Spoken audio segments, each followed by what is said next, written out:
Welcome to my channel.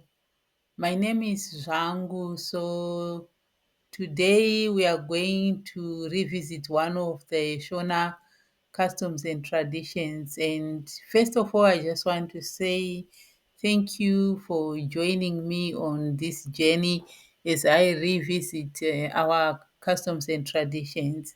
So today we just want to explore at a situation where a couple had issues of infertility or they had problem of being barren. So we just want to explore how our ancient fathers, solved this problem. Have you ever wondered how ancient cultures dealt with the struggles of infertility? In traditional Shona society, family and legacy were everything. And when a couple couldn't have children, powerful customs and practices came into play, from spiritual rituals to levirate marriage and even adoption within the family. The Shona had unique, deeply rooted ways to ensure the family line continued. But these practices were not without their challenges. So join me as I explore the fascinating and sometimes heartbreaking ways the Shona people addressed barrenness and discover how these traditions shaped families and relationships for generations. So to start with, we are going to look at spiritual interventions. The Shona people believed that ancestors or deceased family members and spiritual forces had a strong influence on daily life, including a family's ability to have children. So, if a woman was unable to conceive, a family might think that it displeased the spirits or ancestors were blocking a fertility as a way of showing they were unhappy. So, in these cases, the family would seek help from a traditional healer called a Nganga. The Nganga was a respected figure in the community who was believed to have a deep understanding of spiritual matters, healing, and communication with spirits. The healer would perform a ritual or cleansing ceremony to make peace with the spirits or ancestors. So, for example, if a woman named Maita Iwa couldn't have children, a family might visit a Nganga with her. The Nganga would try to understand what the ancestors were unhappy about, which might involve asking questions, performing chants, or using herbs and symbolic objects. The Nganga might then tell Maita Iwa to make an offering, such as food or special breads, to honor and appease the ancestors. Sometimes this would be followed by a blessing ritual with herbs thought to promote fertility. So, what were the pros of using such a method? This method provided hope for families facing infertility, as they believed that ancestors could help resolve the problem. It also helped maintain family unity, as the family often participated together in the rituals. Believing in spiritual intervention helped people feel supported and gave them a sense of control over a challenging situation. So we know things were not always good. We just want also to look at the disadvantages of using this method. If the rituals and ceremonies did not work, families could feel discouraged and disappointed. Some families might spend a lot of time, energy, and resources on rituals that did not ultimately solve the issue.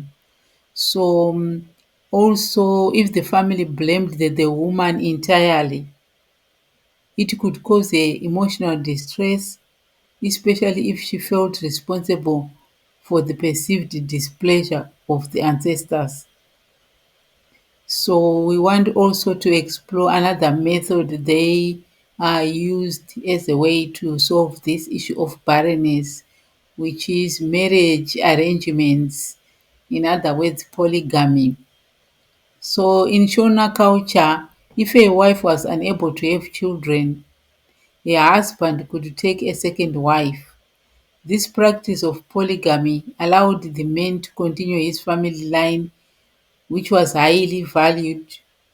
A second wife would join the household and bear children, ensuring that the family's name and heritage would carry on. In Shona society, polygamy was widely accepted and often respected, and it was not unusual for both wives to live in the same home or within the same family compound. So, for example, if a man named Tatenda was married to a woman named Mairulo and they couldn't have children after many years, Tatenda might marry a second wife, Maitariro, with Mairulo's consent.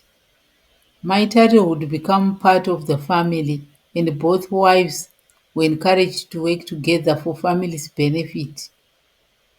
Mairulo would still be valued in the household, as her place in the family was respected despite her inability to have children. So, what were the advantages of this method of polygamy? So, this practice allowed the family to have children without disrupting the first marriage. If the two wives worked well together, they could share household responsibilities and support each other. This could help create a strong and productive family unit. Also, it ensured that the family lineage continued, which was highly valued in Shona culture. So, we want to look at the disadvantages of polygamy. So, the introduction of a second wife could create tension, jealousy, or feeling of inadequacy for the first wife. Managing relationships within a polygamous household could be challenging, and the husband had to balance his attention and resources between both wives. There was also a risk that the first wife might feel marginalized or less important, especially if the second wife bore children quickly. So, we want to look at the other method of solving the problem of barrenness. This method is called levirate marriage and surrogacy. So, if a man was unable to father children, or if he passed away before having any, his brother could step in and marry the widow or act as a surrogate father. So, this was known as kugaranaka, meaning inheritance marriage. The brother's children with the widow would be considered part of the deceased man's lineage. This tradition helped keep the family line strong, as children born from this union were seen as carrying on the name and spirit of the deceased relative. For example, if Tinashe died without having children, his younger brother Tendai might marry Tinashe's widow, Maitadiwa. Tendai and Maitadiwa would then have children together, who would be considered part of Tinashe's family. These children would inherit Tinashe's family role and responsibilities, preserving the family name. So, what were the advantages of a levirate marriage? It ensured that the family line continued and that the deceased man's legacy and family role were honored. It kept resources within the family and created a sense of continuity, as the children were seen as a link between past and future generations. This arrangement also provided support for the widow who might otherwise face financial or social difficulties. So we know that everything was not a bunch of roses. So There were all situations where this did not go well. So we just want to look at the disadvantages. So this practice could be emotionally challenging for the widow and the brother, especially if they did not wish to marry. It could also create awkwardness within the family, and sometimes the brother might have his own family, which could complicate things further. As also, if the brother was unwilling, it could create tension between him and his family. So we also want to look at another method which the Shona people used to resolve this problem of infertility within families. So it was social and familial pressure. In Shona society, having children was seen as a vital part of marriage and family life. If a woman was unable to bear children, there was often social and family pressure on her to find a solution. This pressure sometimes involved asking her husband to take another wife or seeking help from traditional healers. Families wanted to ensure the continuation of their lineage, and childlessness could be seen as a disruption to the family's goals. So, for example, if Tatiwa couldn't have children, her mother-in-law or other relatives might encourage her to support her husband in marrying a second wife. They might suggest she sees a nganga or perform certain rituals to cure the barrenness. This pressure could come from family members who wanted to see children in the family. So, what were the advantages of this way of handling the problem of infertility? So, this practice could motivate families to work together to find solutions and support the couple in their efforts.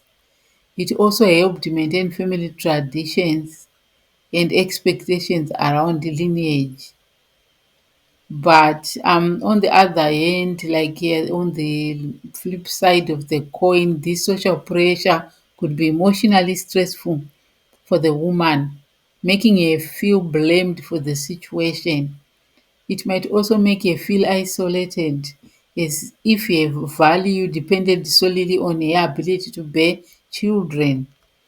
The constant suggestions and reminders could impact her mental well-being. So we want also to look at another way of solving the problem of barrenness, which was adoption and fostering. If a couple still couldn't have children despite all efforts, they could adopt or foster a child from their extended family. Adoption was often done within the family circle, allowing the couple to raise a relative, such as a niece, a nephew, or cousin, as their own child.